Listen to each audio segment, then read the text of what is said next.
We're back with another Creator Economics episode. This is something that honestly came out a couple weeks ago. Blake and I have been trying to film a video. We're finally going to do it. Prime Drink. This is one thing that I've been excited about. I actually got to try this about 2 months ago. And I'll be honest, I haven't tried this tropical punch that came out, and I haven't tried grape. And I know you haven't tried any. I've not tried any of them. So I don't know. We'll see. I'm excited to try them. And I'm excited to I think it's really awesome whenever a creator actually builds something bigger than themselves, and there's a really cool opportunity for KSI and Logan to come together and actually build something like a real brand, and obviously it sort of fits their brand, especially around the boxing side. So I'm excited to see how they did, and I'm excited to give our own honest feedback here as well.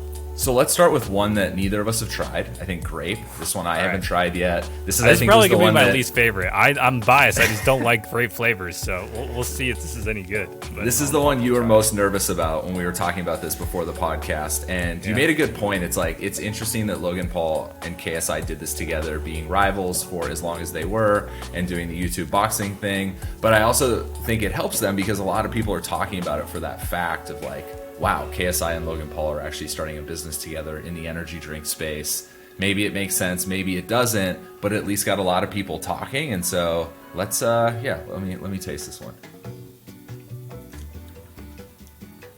It tastes exactly like I thought it would, kind of like a grape popsicle back in the day. Yeah, it tasted like a melted popsicle. It's a very strong grape flavor profile. Yeah, a lot of flavor. I was not expecting that much flavor. I think it's honestly more flavor than a Gatorade or Powerade. This is definitely more flavor. So just to talk about a few of the things in here. So from what I see on the side, we have 10% coconut water, 250 milligrams of BCAAs. We have vitamin B, antioxidants. This is 20 calories, I believe, 25 calories. So grape is 25 calories.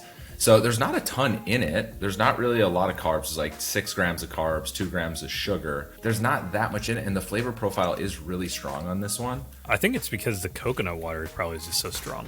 I think it's just sweeter maybe, and so that's why this is coming through. That's my guess, but pretty good. I'm actually pleasantly surprised. They didn't really tease this brand until about a week or so away from launch. I think Logan made some subtle comments on his podcast, Impulsive, but they hadn't really talked about it that much, and it kind of came out of nowhere, and I think a big surprise to people. The other thing I was surprised about is they're distributed through a lot of places: Walmart, Target, Kroger, I think CVS, GNC, Ralph's, and Vitamin Shop. There was no leaks about this. Yep. And I'm guessing that these had to be in those stores weeks ahead of time. And I was shocked that nobody leaked it. But it makes sense. It doesn't say Logan Paul or KSI. You would have no idea if you were in one of those retailers. And I think the holy grail for any creator-founded company here is that it can stand without them. And ideally, people are just buying these because they think it looks good or they've heard good things, but they might not even realize that it's tied to KSI and Logan. That's the dream state for both of them. Yeah, that's right. I think ideally for them, 3-4 years from now, they can start to exit themselves from the brand. And a decade from now, if this is still popular, people probably won't even remember that it was incubated by Logan Paul and KSI. Hopefully it just kind of lives by itself between that Gatorade, Powerade, sports drink aisle in retailers, and people just buy it because they like the taste. So which one? You want to do, this is blue raspberry next?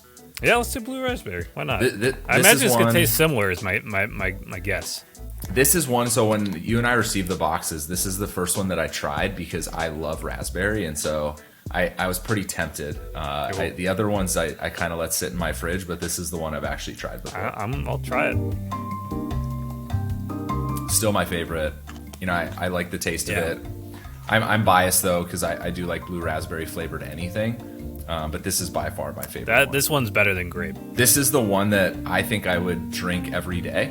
I could travel with this. I could have this in my hand as I was working out or something like that, and I would feel fine. And I watched an Impulsive episode last night, and Mike and Logan were both drinking blue raz. They had these sitting on the couch, so it'd be interesting to see if they felt the same way. I think this is so far early favorite. I mean, up to two, but we have 4 here, but I think these are this is an early favorite. As you putting your investor hat on. Is this something, if they would have come to you months ago, is this something that you would have invested in?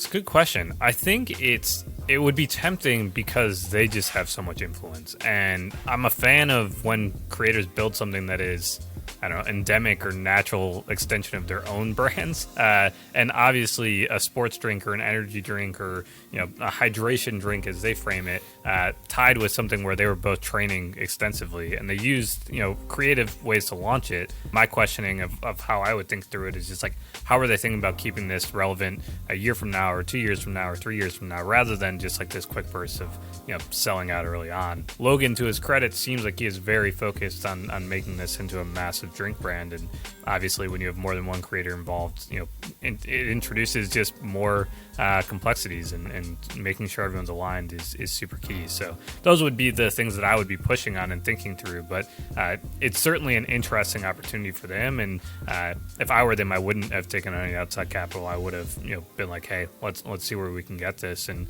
maybe a year or two from now, we see them sell to Pepsi or a major acquirer in the space.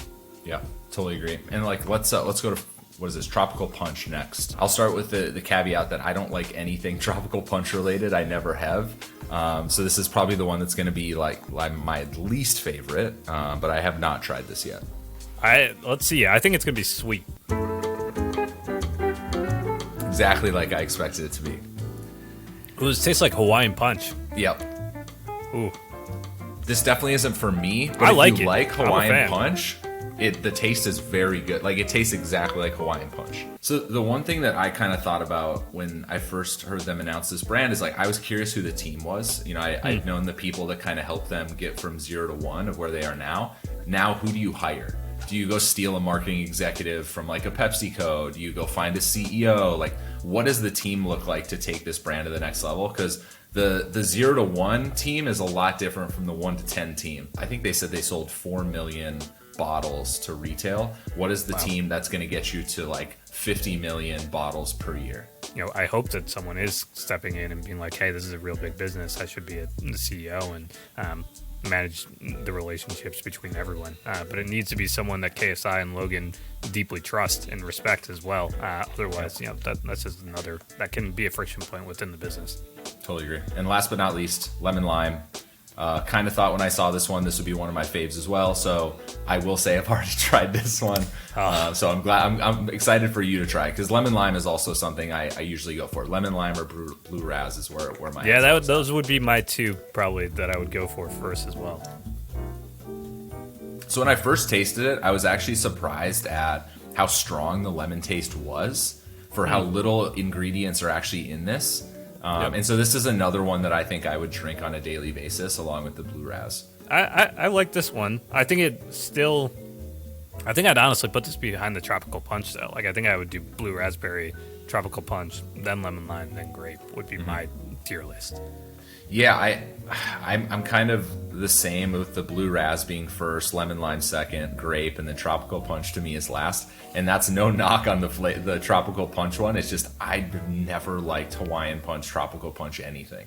What challenges do you think now that they're in retail? Like, where do you think they're going to see some challenges, pitfalls with this company? One, continue to create hype, but two, how do you just expand from here? Are they going to make more flavors? Is that where they go? Is it moving into a Cliff Bar world? Where do they take this business? I think is really the major challenge. They've gotten the 0 to 1 part done, and it seems to be doing well, but what does that look like from the next 3 to 5 years or 10 years? For sure, something they're going to need to focus on. I'm curious what you think. I mean, I want to see if they sponsor other athletes. I think moving into and I don't think they move too far outside of the digital sphere yet. I think you do someone who's crosses over into sports like Destroying or Dockery or someone in that nature. You moved with them first and then maybe move down to some of the sports like a boxing that Logan is involved with, if you do a Ryan Garcia deal where he's supporting the brand. So it'll be interesting to see where their steps are there. I think the one thing for me is there's two strategies for retail. There's you go deep with one partner, whether that's a 7-Eleven or a Walmart. And I think a good example now that comes to mind is Liquid Death, who went very deep with 7-Eleven. And from what I understand, their sales velocity was really high. And the other strategy is you go really wide. And so what Prime has done is they've gone really wide, like Kroger, GNC, Vitamin Shop, Walmart, Target. Like they basically went to every single retailer. So I'm curious to see like what that looks like a year from now, and if they like narrow their partners down because maybe the sales is lower in certain retailers. That to me is like a big question mark. Is like how's the going wide strategy going to work with a brand like this?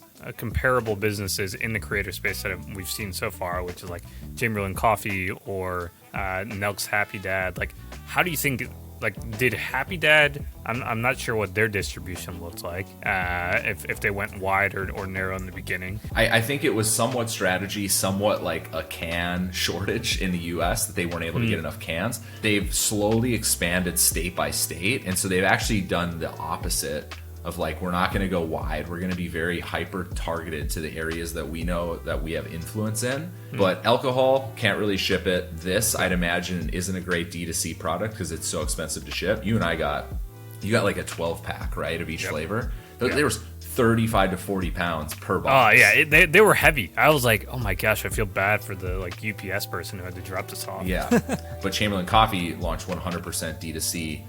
So just a little bit different strategy. Again, I think a lot of this is going to come down to like the team. I think every creator that has community, Nelk, Logan, Emma, they can get the 0 to 1 done. They can sell the first 1 million plus bars, like chocolate, like this, like energy, like whatever that is, coffee. But I think from there, the big question is like, what's the team that's going to take it to the next level? And to me, that's the biggest question mark with Prime right now. So if you guys want us to break down some more creator products, we actually haven't done Chamberlain Coffee. There's a lot of other ones out there that Blake and I haven't talked about. If you like this video and want to see us do more of this, just comment which ones you want us to talk about down below, and we'll try and get those done. But thanks for showing up, and hopefully you enjoyed this.